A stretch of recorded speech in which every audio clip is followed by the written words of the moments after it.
እንዴት ናችሁ? ሰላም ናችሁ?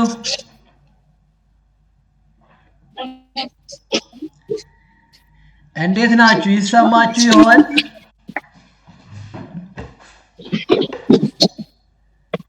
ይሰማል ዶክተር? በጣም ይሰማል። ዛሬ ኮኔክሽኑ ሊትል ቢት ጥሩ ይመስላል። ስለዚህ እንቀጥላለን። እኔም ሪከርድም እያደረኩ ስለሆነ ሜቢ ሚስ ለሚያደርጉት ደግሞ ቪዲዮውን በማዳመጥ ማግኘት ያለባቸውን ግንዛቤ ያገኛሉ። እንደው በባለፈው ክላሳችን ብዙ ቲዮሪዎችን ስለ ፐብሊክ አድሚኒስትሬሽን ቲዮሪ የሚያወሩ ከትራዲሽናሉ አሁን የመጣው ደግሞ ኒው ፐብሊክ ማኔጅመንት ቲዮሪን በማየት ብዙ ነገሮችን አይተን ነበረ። በዛሬው መርሃ ግብራችን ደግሞ ፖስት ኒው ፐብሊክ ማኔጅመንትን እናያለን። ፖስት ኒው ፐብሊክ ማኔጅመንት ቲዮሪ ከሌላኛው ቲዮሪ በምን ይለያል? የሚሻለው የቱ ጋር ነው? ለምንድን ነው ኒው ፐብሊክ ማኔጅመንት ቲዮሪን በፖስት ኒው ፐብሊክ ማኔጅመንት ቲዮሪ መቀየር ያስፈለገው? የሚሉትን ጉዳዮች አንስተን በሰፊው እናወራበታለን።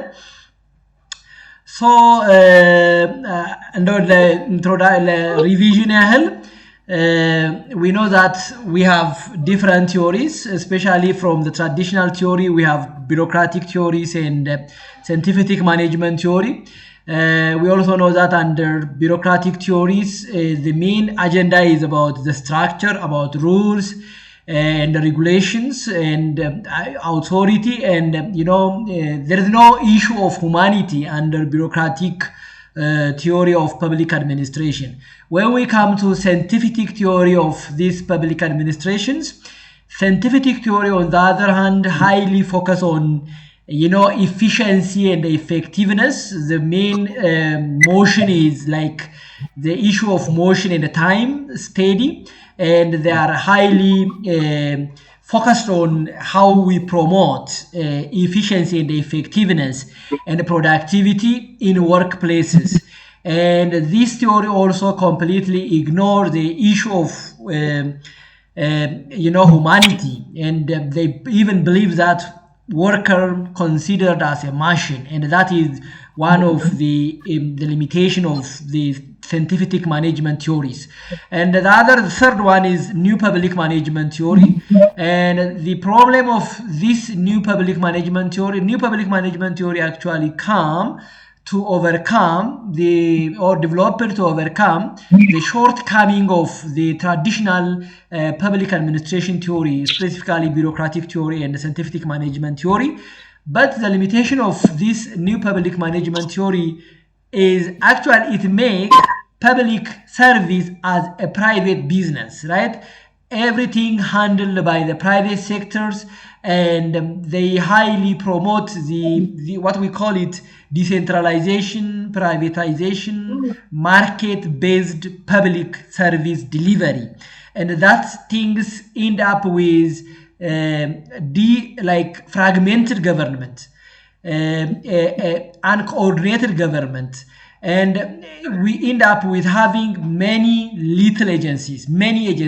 Like for example, those agencies are not that much coordinated, integrated, they are not that much working together. That is the limitation of new public management theory. Now we are in the issue of post new public management theory and the governance. Post new public management theory on the other hand promotes improving the coordination and the integration among public institutions or agencies, right? When we talk about new public management theory, it promotes about decentralization of public administrations, right?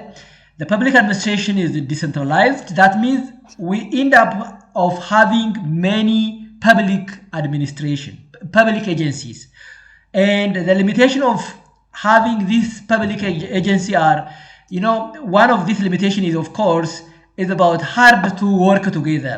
They are not reading each other. They are not working each other. They are not that much cooperating each other. They are not that much integrating each other. That is the limitation.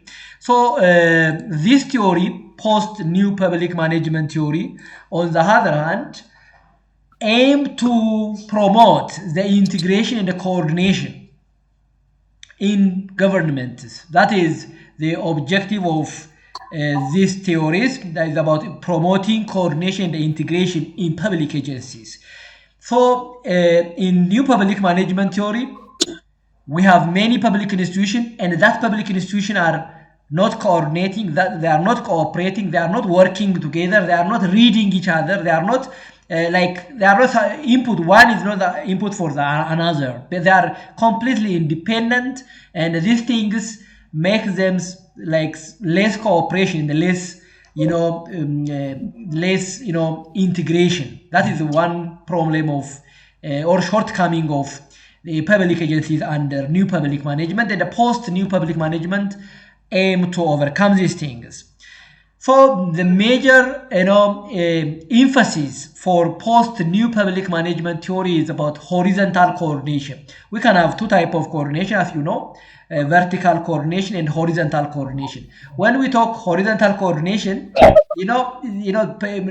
agencies at the same level, like they are working together. So in terms of mandates, even if they have different responsibility, they are on the same structure, they are on the same level. So if they work together, if they read each other, if they cooperate each other, we can call it horizontal coordination or horizontal cooperation, right? They are on the same level. For example, students, if in case you are working together, like for example, your relation with me can be considered as vertical cooperation, right? Because I am your teacher and you are a student, right? The same students, if you support each other, teamwork and those things, that is horizontal cooperation, horizontal partnership, horizontal integration, right? On the other hand, if you cooperate with me, if you work with me, and that one is vertical. The same is true in public agencies. Like for example, all public agencies are responsible to the Prime Minister office, right? And any communication they make with the Prime Minister office is vertical cooperation. But if different public agencies or minister, for example, when we develop a curriculum, Ministry of Education, for example, actually, Ministry of Education should work with Ministry of Health, for example, to develop biology curriculum, for example, right? Those professionals in Ministry of Health should give some kind of comment and a suggestion on the content that should be included in biology courses or in biology curriculum. Then if Ministry of Education work with Ministry of Health, they are all in the same level, ministries, and they are on the same structure.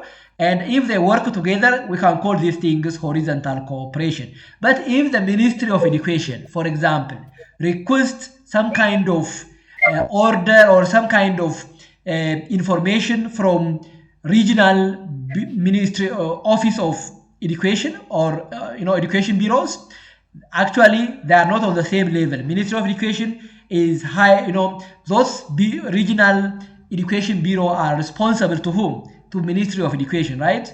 And therefore, if the Ministry of Education requests some kind of information from the local or from the regional education bureau, that cooperation, that integration, that culture of working actually considered under vertical cooperation. And this post-new public management promotes about this type of relationships, because in the previous time, public institutions are not working together, right? They are not reading each other, they are not cooperating. The other issue is actually about private sector and the civil society, collaboration with the private sector and the civil society. When we talk about new public management, there are three agents, as you see here. One is public sector, the other is private sector, the third one is civil organization or civic societies or civil societies. And there is also a good cooperation and communication among these three agencies, right? That make post new public management theory, better than the others, right? And it also promotes a shift from fragmentation to integration, right? During the new public management theories, public agencies are fragmented.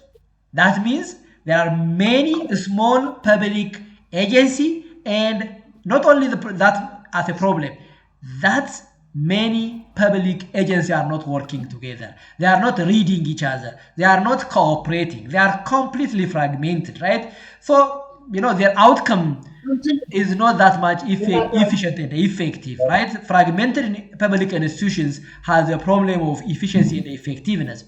If we work together, for example, we commonly say carrying, let's say, 50 orange or whatever is very difficult for one person. Commonly we say this thing, right? But it's not that much difficult for 50%, right? If they work together, they help each other, they cooperate, and they become more efficient and more effective, right? It's right. It's correct, right? But if they are not cooperating, if they are not integrating, they are not that much effective. They are not that much efficient. That is the problem, right? And therefore, fragmented institutions are not effective, efficient, productive. But if ማይክ እየረበሽ ነጠፍ እንትን አርጉ ሚውት አርጉ ሌሎቻችሁ ሚውት አርጉና ጥያቄ ሲኖራችሁ እጅ አውጡ እንደዛ እናደርጋለን ማለት ነው በጣም ጥሩ so the other issue is about these things. This is coordination, this is integration, right? They are integrated. Over here, this picture represents coordination. The public agency coordinate, they support each other. And over here, there is central agencies and the policy implementation under coordinated agency is very good. And even if they are integrated, they read each other, they support each other, they are more effective, they are more efficient, and they are also more productive. And the other key characteristics of post-new public management is that it combines hierarchy, market, and the networks. Under bureaucratic theory, we believe in what? Or the bureaucratic theory promote about hierarchies, structure, right? And the post-new public management theory actually gets the idea of hierarchy from bureaucratic theory and also market. And they actually they combine the issue of market. That means, by the way, post-new public management theory do not replace new public management theory. Rather, it make new public management theory more visible, more practical, more efficient, more effective, more productive. Right? So they take the market issue or market idea from new public management theories and they come up with the issue of networks, right? The issue of network actually raised by post new public management theories. The market is from new public management theories. Hierarchy is from bureaucratic theories. So the post new public management theory took actually the best quality of those theories and they maximize the efficiency and the effectiveness and the productivity or the work structure and the work culture of public agencies, right? They maximize that things. So simply, the post-new public management theory promotes joined up government, holistic and client-focused management, partnership and collaborations. And according to the post-new public management theories, the politician's role is about mediators and coordinators, but civil servant is a kind of network manager and leader. So the focus of the post-new public management theory is about promoting ethics, accountability, and shared values. As you see from this picture, this is hierarchical structure, and this one is network structure. Hierarchical structure, one of the good quality of hierarchical structure is about implementation of the policy. During implementation of the policy, if we are following hierarchical structure for implementation, we can have effectively implement that policy, right? Because there is one person who oversights all agencies implementation and monitor and even provide some kind of supporters. So it's good for effective policy implementation. And there is one central agency that control and manage overall agency or in that structure. When we come to network, over here, this is networkage. That means they are integrated. You see, the word integrated may really represent for the networks. They are integrated, they are cooperated, they read each other, they work together, and there is no redundancy of workers, right? And there is no redundancy of efforts. And there is a probability to highly support each other, right? And these things end up with having good cooperation, efficiency promoted, effectiveness is good, productivity will be high in this type of nature of working together. And the new post new public management theory talk about this, and mainly post new public management theory promote coordination and integration mechanism. We can have two type of coordination. This one is vertical coordination. This is maybe we consider this one as a management, and these are the people's workers, and the relationship between management and worker can be considered as vertical coordination. The other one is if two agencies at the same level, at the same structure, or on the same position work together, cooperate, and we consider as horizontal cooperation, right? And the other thing is, what is the goal of post-new public management? The goal of post-new public management is about overcome the fragmentation caused by new public management theory and achieve coherent and integrated governance. That is the goal. Achieving coherent, integrated, networked governance and overcoming the problem of this fragmentation that is caused by new public management theories. And lastly, post-new public management theory aim to better implement policies, better policy implementation coordination, improved service delivery, and stronger government capacity. This is the end goal or outcome of the post-new public management theories. As I told you previously, post-new public management theory not aim to replace new public management theory, rather to make it balanced and improved, right? Of course, new public management theory is good, right?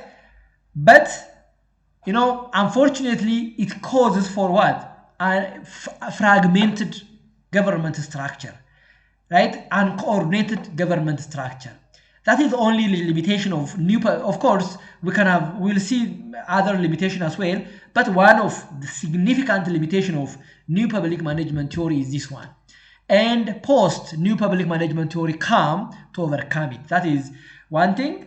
And now in this lecture, I will, when I come there, we will, discuss on this group discussion activities. Now for the time being, let me go to the next one. The other thing is, now we have seen all theories under the evolution of public administration. We start from the classical or traditional theories, specifically bureaucratic theories and scientific management theories, and then we have seen other theories as well. So we have covered lessons that we need to know and the theory that we need to address under the evolution of public administration theory. And the other concept that we'll see in this chapter is the scope of public administration theories. And here are some of the questions that we may use for brainstorming. Let me hear from your side. What activity and function fall within the scope of public administration in modern states? Let me hear from your side. Let me hear from your side. Your engagement is very important, so please try to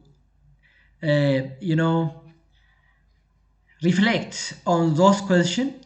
You can, it's brainstorming question. Here it's not about like getting perfect answer, rather it's checking your level of your knowledge in these areas, your experience in these areas. So you can raise your hand and you can reflect. What activity and function falls within the scope of public administration in a modern state, in current state, in modern state?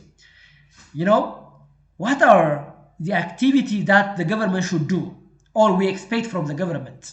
For example, from Ethiopian government, as a citizen of Ethiopia, what type of activity or tasks you are expecting from him?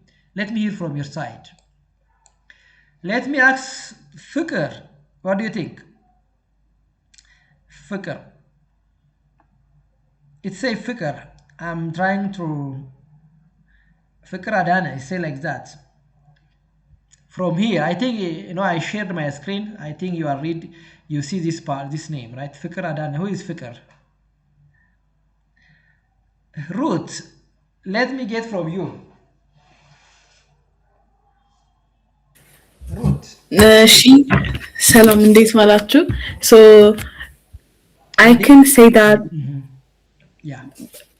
I can say that having a quality service from the government, which is having a good experience as a government, as a citizen, having a good experience. So one of the things that you are expecting from the government is having good experience, right? Yes, basically on the service that the government are giving us. Okay. Yeah, that is good. It's excellent, because by default we know that what type of service that we are expecting. But the question is about what are those activities? What are those activities? We know that education, health, and those things are there, obvious things that anyone can call.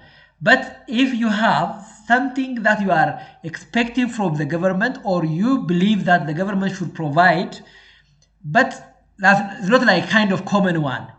Like, for example, security is a common, education is a common, health is a common, safety is a common, and those things are a common responsibility of the government. Any responsibility can be an answer for this. Okay. Okay, let's go for another person. That's good, Ruth, but it's good. Let's go for Debela. ኦኬ እሺ እንዴት ዋላችሁ ሰላም ናችሁ አይ ቲንክ የሚመስለኝ የመጀመሪያው ሰርቪስ ነው ከገቨርንመንት የምንጠብቀው ሌላኛው ደግሞ ፕሮቴክሽን እና ሰፖርት ነው ያው ከገቨርንመንት ኤክስፔክት የምናደርገው ማለት ነው በጣም ጥሩ What social, economical, political, administrative issue fall within the scope of public administration? ከሶሻል ውስጥ ምኑ ከኢኮኖሚ ውስጥ ምኑ ከፖለቲካ ውስጥ ምኑ ከአድሚኒስትሬቲቭ ውስጥ ምኑ ነው የመንግስት ኃላፊነት ከሚባሉት ውስጥ ካታጎራይዝ የሚደረጉት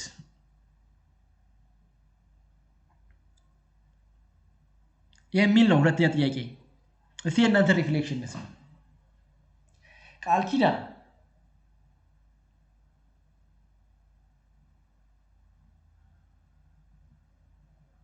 ኪዳን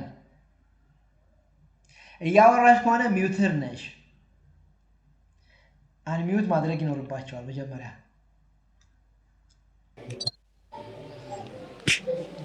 እሺ ላይክ ሶሻል ኢሹ ስንል እንደ ኤዱኬሽን ፐብሊክ ሄልት ሰርቪስ የመሳሰሉት ናቸው እሺ ኢኮኖሚክ ደግሞ ስንል ሞር ኢኮኖሚክ ላይ እንትን ያሉ ላይ እንደ ኢንፍራስትራክቸር ዴቨሎፕመንት ኢኮኖሚክ ፕላኒንግ ዴቨሎፕመንት ፖሊሲስ ትሬድ ኢንቨስትመንት አይነቶች ማለት ነው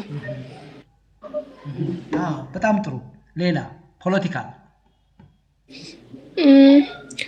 ስንል ደግሞ ላይክ ፖለቲካውን ሜንቴን ማድረግ ዲሞክራቲክ የሆኑ ፕሮሰሶችን ሰፖርት እንደማድረግ በፖለቲሻን እና በሲቪል ሰርቫንት መካከል ያለው ሪሌሽንሺፕ ላይ ነው የሚያተኩረው በጣም ጥሩ አድሚኒስትሬቲቭ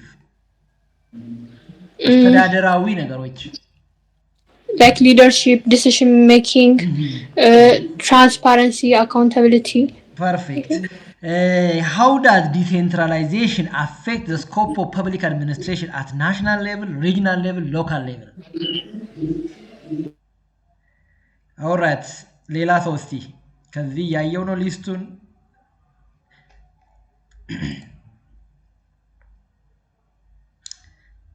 እስቲ ማን አለ?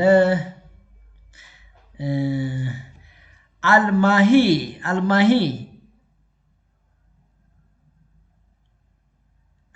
እስቲ ተናገር።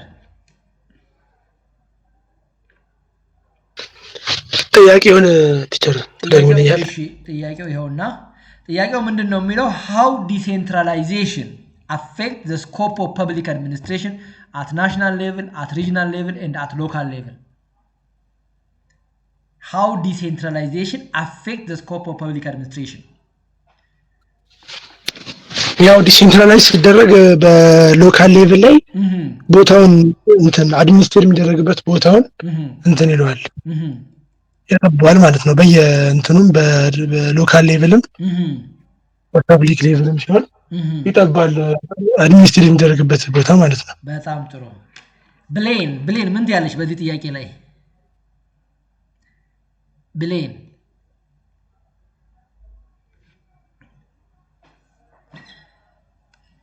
እያወራሽ ከሆነ ሚውትር ነሽ። አንሚውት አድርጊው መጀመሪያ።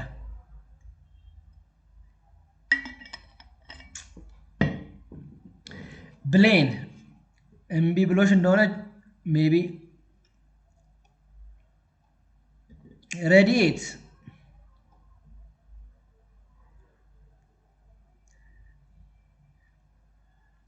ከአንቺ እንስማ እስቲ።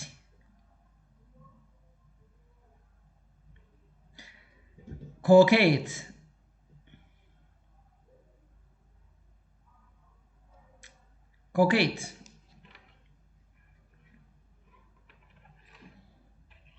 ዛሬ እንኳን ወደ እንትን መሄድም አይጠበቅብሽም። ኮኬት ብሩክ እስቲ ከብሩክ እንስማ። የመጨረሻው ጥያቄ ያልሽና እሱንም ደርባችሁ ማለት ትችላላችሁ። what social, economical, political and administrative issue fall within the scope of public administration given above? what social? I think ይሄኛው ድጋሚ ነው። so we'll see together here.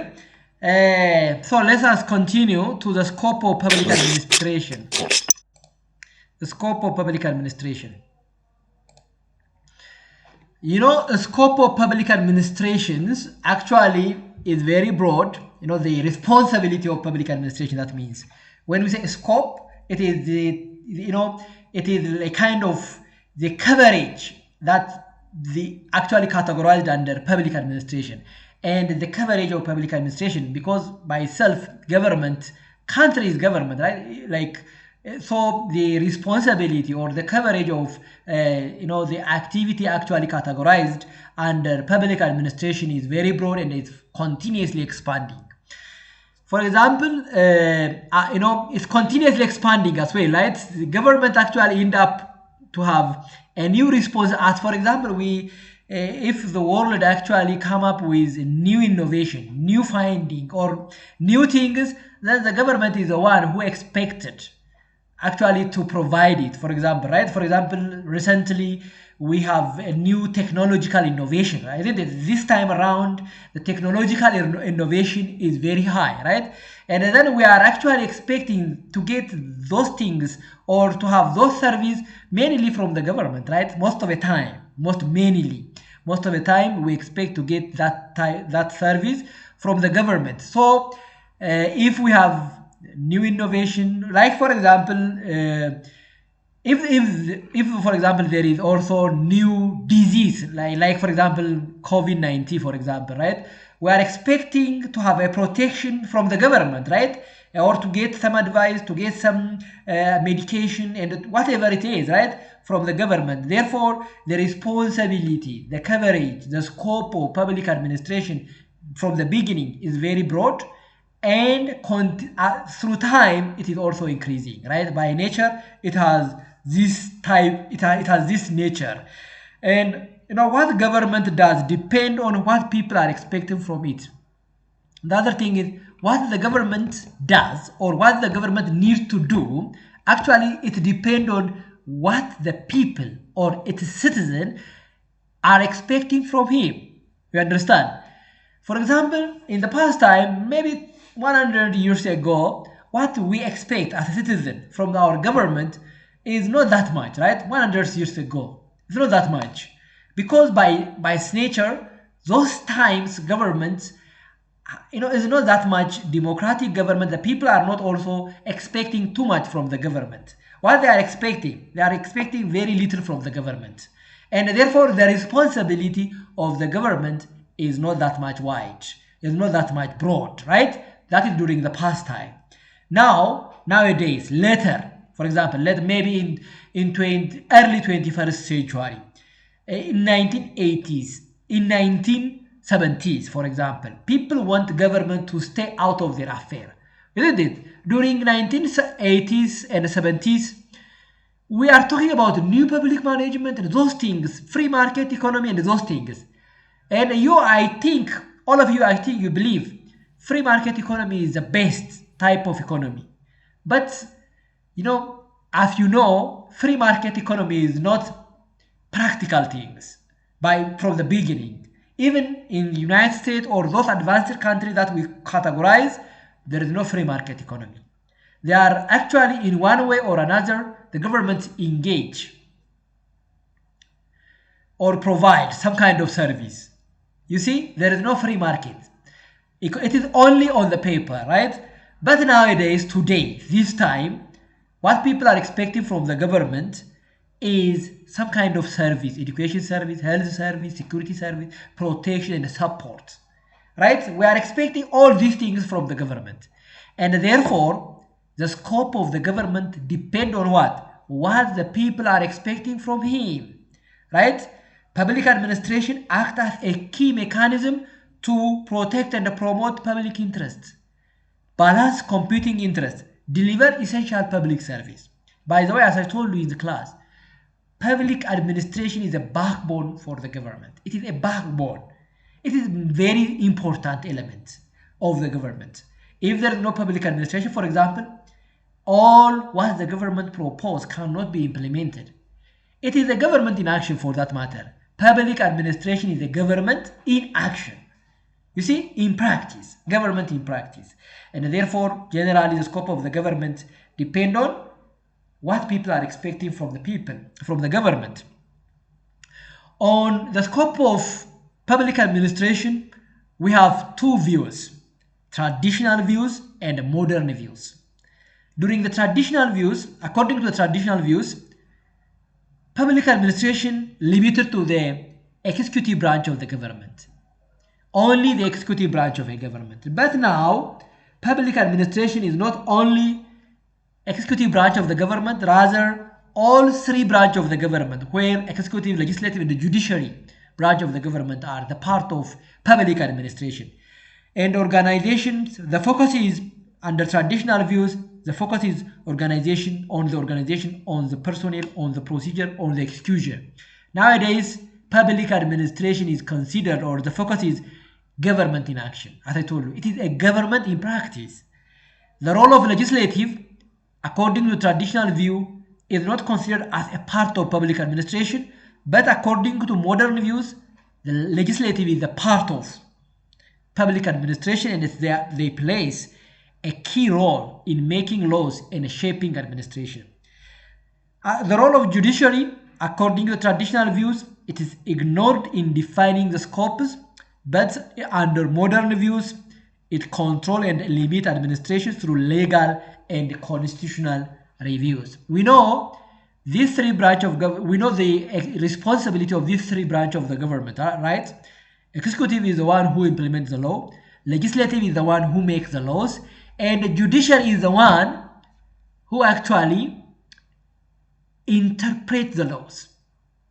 And they are the one who check and balance, or actually see all the policies, strategies, and program developed by the legislative are not against the law of the land, right? They are the one who interpret it. They check whether the new policy actually is in line with the legal framework of the country, right? So they do this role, or they play this role, control and limit administration through legal and constitutional reviews. And from this perspective, under traditional view, perspective its view is narrow and is very restricted. But under modern views, public administrations is broad and very inclusive, right? Its nature, and from evaluation aspect, we have traditional views and the modern views of public administration, right? So view of public administration, especially the scope of public administration under traditional views and modern views, is different in these ways. And the other thing is, scope of public administration as an activity. As I told you, public administration is government in practice, right? All the activity of the government actually implemented or changed into practice by whom? By public administration. Therefore, public administration is a backbone of a government. They are very essential part of the government. Public administration is the main instrument of government action. It is the main instrument. All the theories, the policies, the strategies, program, and all the order that come from the government actually put into practice by whom? By the public administration. They are the one who change into practice. Otherwise, if there is no public administration, even there is no government. Right? We need government for whom? For what? To get service, right? Public, social service, economic service, political service, and administrative service. We expect this from the government, right? If the government cannot provide this service, right? There is no government from the beginning, and government actually supply those things through public administrations. So its scope is wide as an activity of the states. The scope of public administration actually depends on the responsibility of government. If the responsibility of the government and the list of activity that we expect from the government are many, then the scope is very broad, is very wide. Otherwise, it is very narrow and it's very few, right? In welfare state, for example, we expect from the government different type of service, different type of social security, and different type of protection, right? And we get these things through what? Through public administration. Therefore, public administration is very important. So it covers all public activities, of course, from space exploration to street cleaning. All these are the responsibility of the government, right? From space exploration, which even our government is trying to explore the space, right? We are doing that things, right? It's good as a developing country, right? Trying this thing is one stepping stone. Even if we are not that advanced in that technology that much, beginning to explore what we have is good, right? From space exploration to street cleaning, it is the responsibility of the government, and the government actually deliver this responsibility by using public administration, right? By using public administration. So it includes government operation, public policy implementation, government-owned industries, right? All these are the responsibility of the government, and the government use public administration to change all these things into operation, right? Therefore, the growth of the government responsibility means as the government responsibility increase, as the government duty increase, as the list of activity that we are expecting from the government increase. This implies that more activity is expected from the government, and the government need more institutions, more agencies, right? And therefore, it also need more personnel, more human power, because public institutions by themselves, they are nothing unless they have what? Personnel. They need human beings.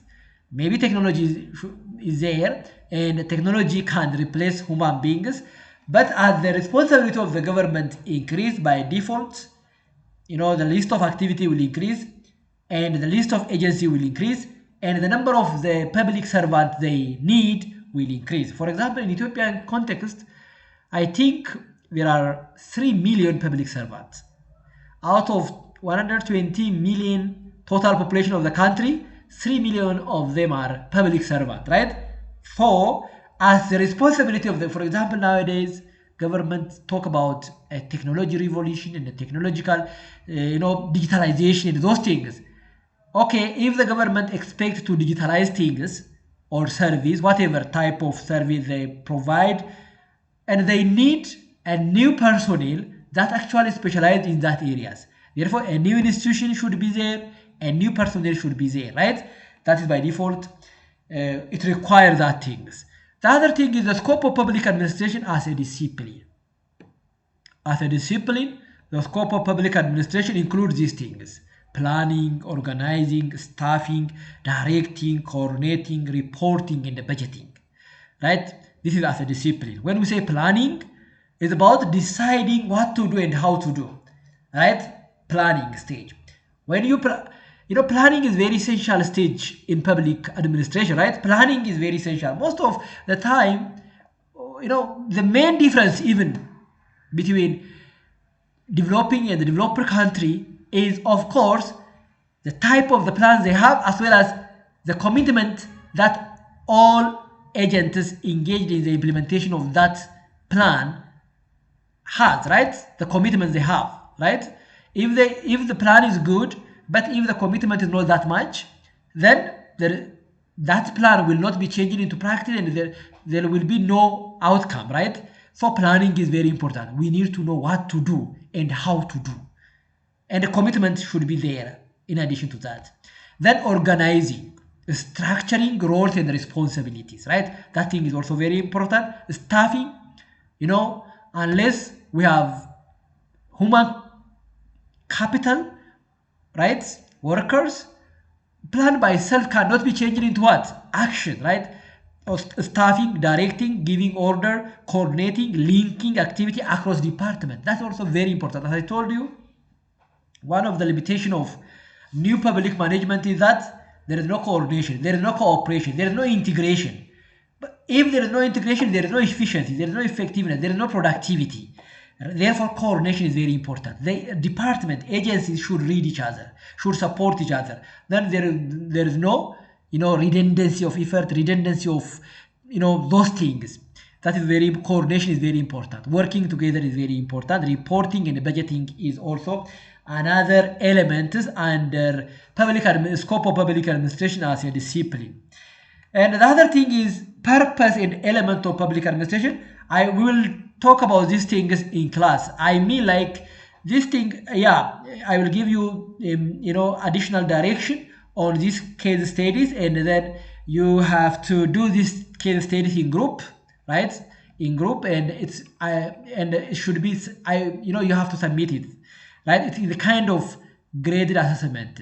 So you have to read it, and you have to do this assignment in group, and then you will submit it. But we'll discuss the details about these case studies. We have 2 case studies in chapter 1, and we'll discuss about the detail about these case studies, the instruction and the structure of grouping or those things when I come back, and I will discuss about these things. And the other thing is purpose and element of public administration. Purpose and element of public administration. Here are some brainstorming questions. How does public administration contribute to good governance and the public trusts? From the purpose of public administration. What is the purpose from the beginning? What is the aim of public administration? What are the key elements that make public administration function effectively? What are the key elements that we need or public administration should have in order to function effectively? How do rules, procedure, and accountability shape administrative action? And how do weakness in administrative element affect the overall purpose of public administration? So let me get a feedback. Brainstorm, as I told you, this is a brainstorming. So just you can try it. There is no right and wrong things. What I am expecting here is your experience, your reflection, your engagement, right? So try. You don't need to worry about whether your answer is correct or not, but your engagement is very important. So let me give you a chance to reflect on this question. You can reflect in either of those questions. You can select one of those questions, and you can reflect your experience. First, let me give a chance for you to reflect by yourself. If we don't have anyone, then I will randomly ask by myself. Let me give a chance for you.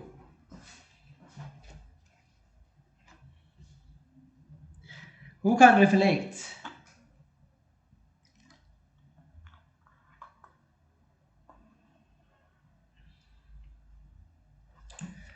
Majok. Let me hear from your side. In one of these questions.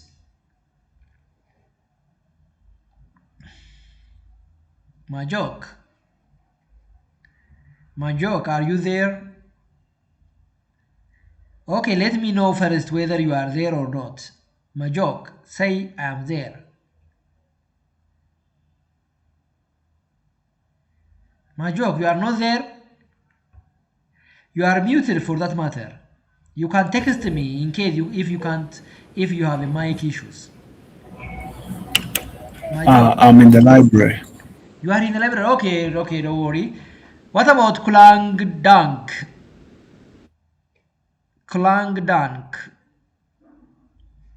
I see that I am like Klang Dunk. Are you also in the library?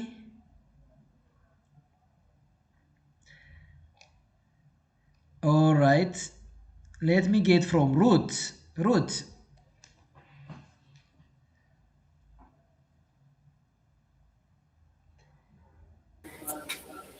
Yeah, you can reflect in one of those questions.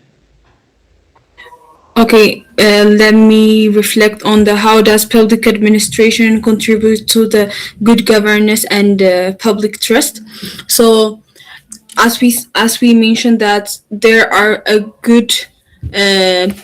lot of things that the public administrations are using from the government side. As we mentioned that the public administration is mainly focused on the on the government side. So when we go to the health sector or the education staffs, if we have a good administration that the public administration should trust. For example, in those 7 and 8 years, our government create a good system for the students who don't have a good for the students, those who their family don't have a good income, so they practice that they do have a lunch and breakfast program, so that this have a good intention for the peoples that are suffering in bad situations, so that the public trust the government on the education staff. And then there are a lot of things that we can mention that the good governments can create. Very good, excellent. Okay, let me go for another one. What are the key elements that make public administration function effectively? What are the key elements that make public administration function effectively? Nathan, you can go for it. You can go ahead. You can engage, Nathan. Oh, what about? Sorry, Chair. I had some business to do. I'm sorry. All right. What about your friend? I just forgot his names. Almahi, and the other one. Fitsum. Yeah, Fitsum. They are not here today. Yeah, I think they have something to do. That's why we're sorry, Chair. I'm sorry. All right. Another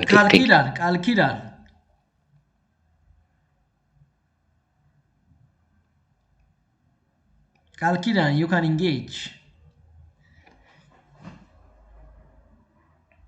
You are muted in case you are talking.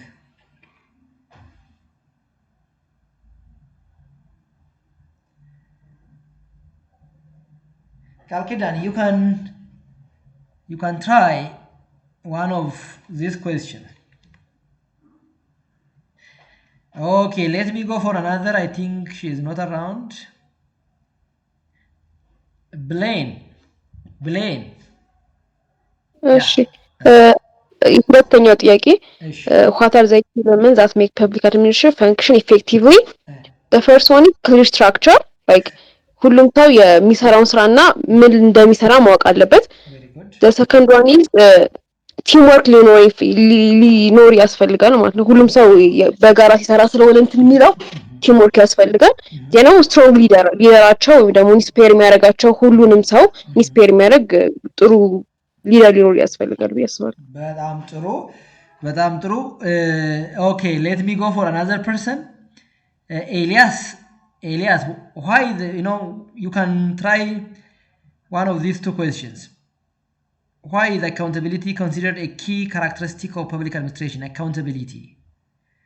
How do the characteristics of public administrations help achieve significance in society? You can try one of these questions. Yeah. What about Peter? Today we don't have Peter around. Where is Peter? Peter, you are not here, right? Kulang, what about Kulang? You need to try. Kulang. I'm in library. Still you are okay. You are also in library, right? Let me answer that. Okay, please. Graduate, Okay. go ahead. The third question. I think it's because it ensures that the public administrations are really working for the citizens and the power is used really responsibly. Very good.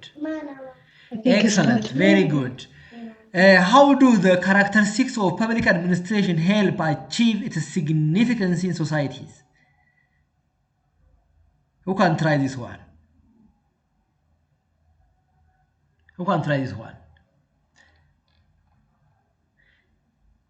Almahi.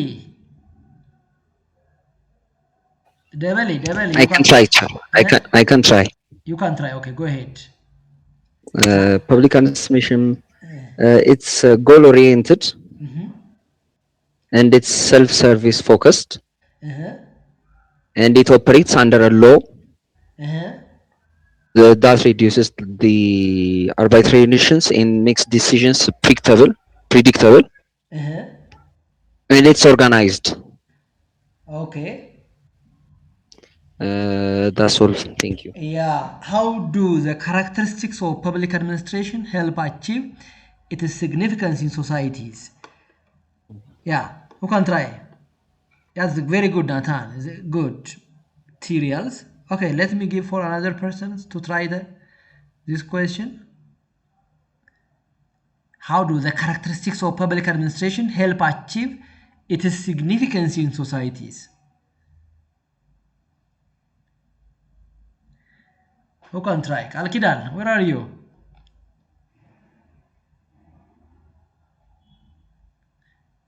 Devali.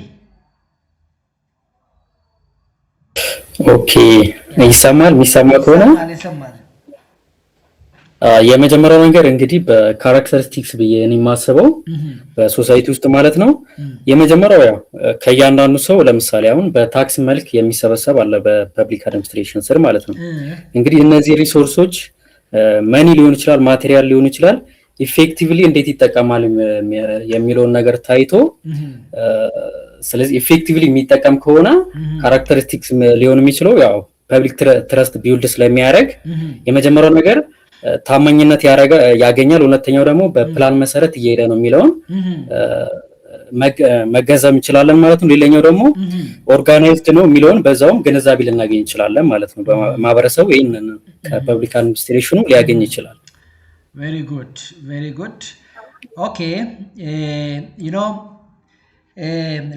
let us go to the slide, to the content of this topic, and then you have to check it or get the answer for these brainstorming questions. Your material is very excellent, it's very good.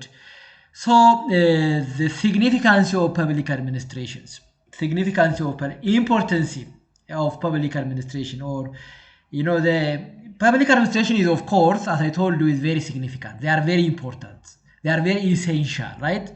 Because government actually transfer its policies, its strategies, all those things into practice or respond to the need of the community through whom? Through public administration. So they are significant to respond to whom? To the public, to the public at large. So essential for government and the national development. Public administration is very essential, is very important, is very significant for government, for governance, as well as for national development. Is very important both for governance, for administration, as well as for the national development, right? It provides a framework for planning, goal setting, and implementation, right? Public administration are actually very important in terms of providing these things, or providing a framework for planning, for goal setting, as well as for its implementation. And it also supports the rise of administrative states. That means a government involvement in all aspects of life, right? So public administration is very significant to ensure, public order and social security. One of the things that we are expecting from the government is safety, public safety, right? Public safety is one of the main responsibility of the government. We need government mainly. We need many things from the government, of course, but the first thing is our safety, right? Our property safety, our safety is the first thing, right? Government actually provides this safety through what?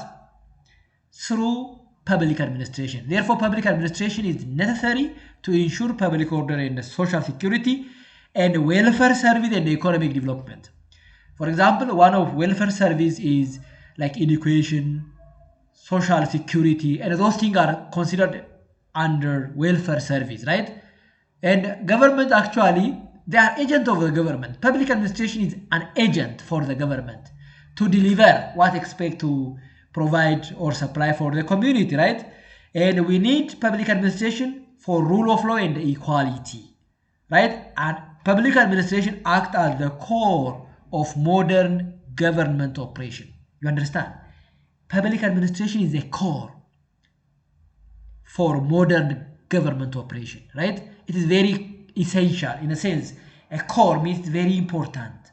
It's a kind of, as I told you, backbone of the governance. Public administration is the backbone of the governance. That these things may reflect the idea that's stated here. All these things shows the importance of public administration, right? Another thing is the role and the impact in development. Of course, government develop or design different project and different policy and a different program. If there is no public administrations, or that document cannot be changed into what? Action, isn't it? Therefore, public administration actually very important in terms of even for development, right? Public administration manage resources, policies, and service. So the key function of public administration is policy formulation, policy implementation, and even policy evaluation. From the beginning to the end, policy, actually the beginning of the policy is, or policy life cycle is like agenda setting, right? Policy formulation in this context. Policy formulation, lastly implemented, then evaluation. In this whole process, we need what? Public administration. And a kind of, for us to live, for example, we need blood in our body, and even from outside we need air, like oxygen. Without oxygen we can't live in this world. If there is no air, there is no human being, there is no life. Actually, we need air, or specifically oxygen, that much for our existence. The same is true. For the government to exist, public administration should be there. Right? If there is no public administration, there is no government. That's why it is a kind of blood, it's a kind of oxygen for the government. So efficient use of public resource, the key function of public administration is to use our resource, and not only the resource, even the power efficiently, accountably, right? That thing should be there.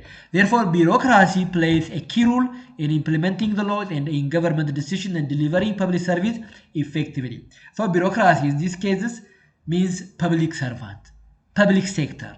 So public servant or public administration plays very important role in terms of implementing the laws, implementing government decision, in terms of transforming that concept into practice.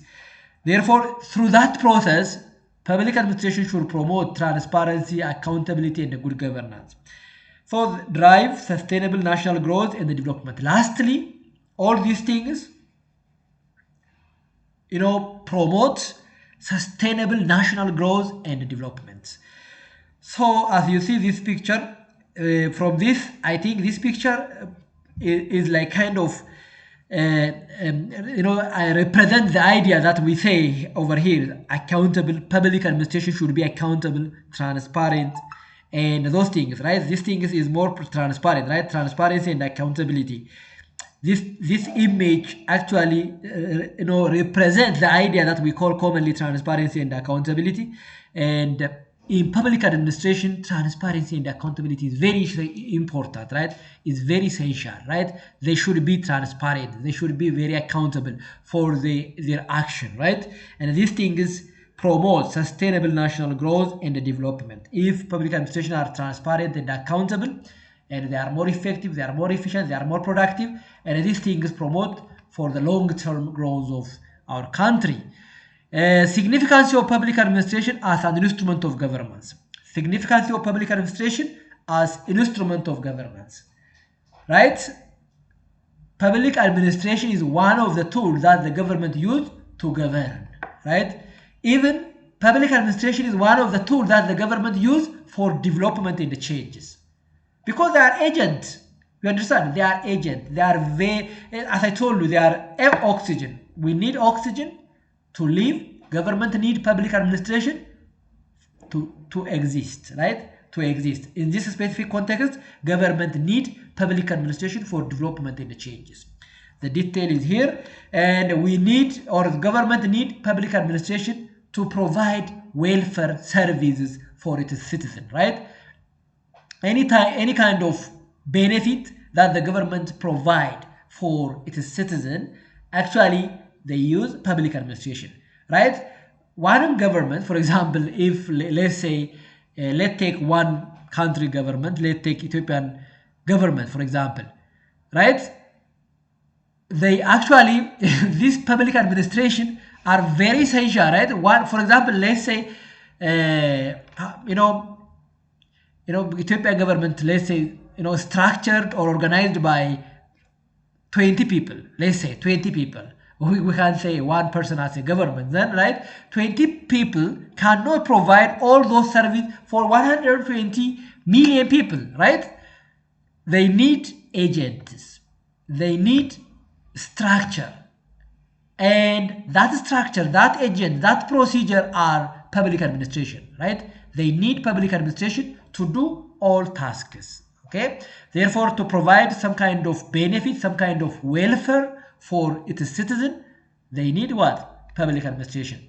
So, when we go to modern public administration,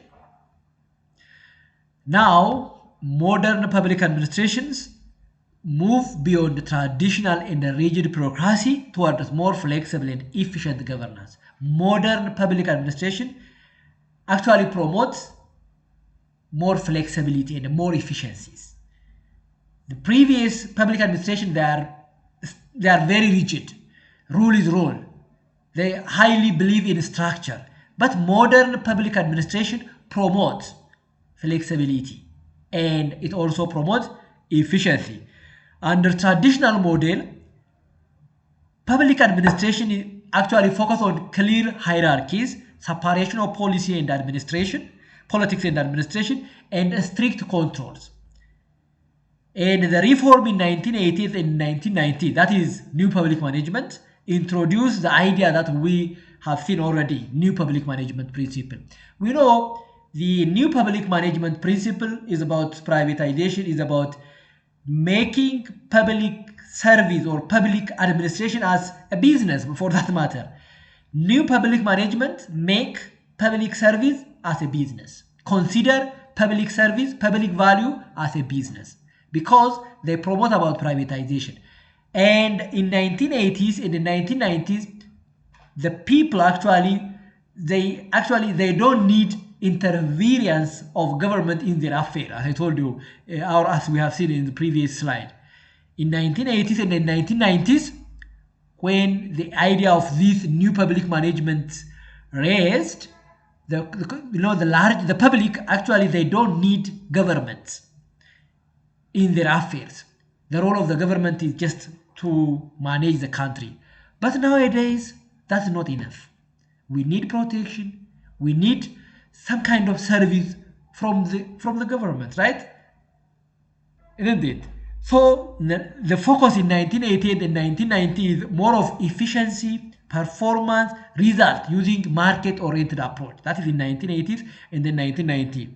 So new or modern public administration combine public sector values with private sector management practice. So modern approach aim to improve service delivery and responsiveness to the citizens.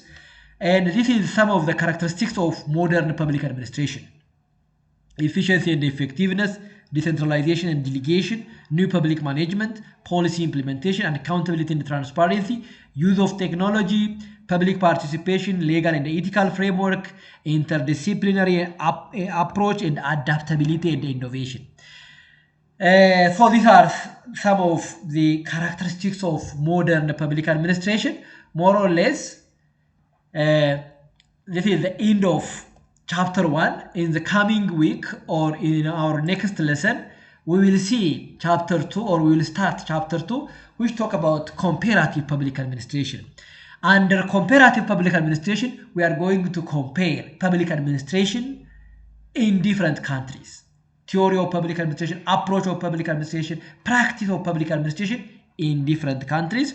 So let me give you a chance for you to have, if you have any question, comment or suggestion, let me give you a chance for you to raise it. Do you have any questions, comment, suggestions that you want to raise here? How does public administration promote social and economic development, Doctor? Yeah, that is very important. Public administration actually promotes social and economic development because, as I told you, first of all, you have to start from the concept of public administration. Public administration is an agent of government, right? Public administration is the one who transforms policies, strategies, ideas into practice, right? If governments develop some kind of policies and strategies that will contribute for the development of social and economic situation of the nation, then the public administration is the one who transforms it into practice, right? You have to see from this angle. It's a kind of a bridge. Public administration are a bridge between what? Between the larger public and the government. If there is no public administration, there is no communication, there is no contact, there is no public service, right? If there is no public administration, right, there is a big gap between government and the public at large, right? Public administration is the one who actually allow for that, that communication. Therefore, public administration plays a significant role for social and economic development of a nation, because they are the one who transform any ideas, any concepts into practice, right? Therefore, they play significant roles. Because they are agent, you have to see from that angle. They are agent, right? They are agent. Yeah. Let me give for others, if you have any question, comment or suggestions. Actually, I'm recording this thing. Still is recording, so I will share you this material as well, and then you can watch it again in case if it's not clear, or if someone actually missed today's lesson, they can also watch it and they will get what we have seen. So if you don't have any question, comment, let us stop here. Next more probably on Sunday. Okay, on Saturday. What do you think? Saturday? Are you busy on Saturday? Yes, on Saturday you are busy all the day. Okay, on Sunday afternoon, maybe at like Sunday afternoon is okay. The network is not that much busy on that day. Therefore, Sunday afternoon at 4 p.m. in the afternoon. So Sunday afternoon, 4 p.m. we will meet each other online like this, and then we will discuss chapter 2, which talk about comparative public administration. Thank you very much for today's class. See you on Sunday. እናመሰግናለን። እሺ እኔም በጣም አመሰግናለሁ። እናመሰግናለን ቲቸር። ቴንክ ዩ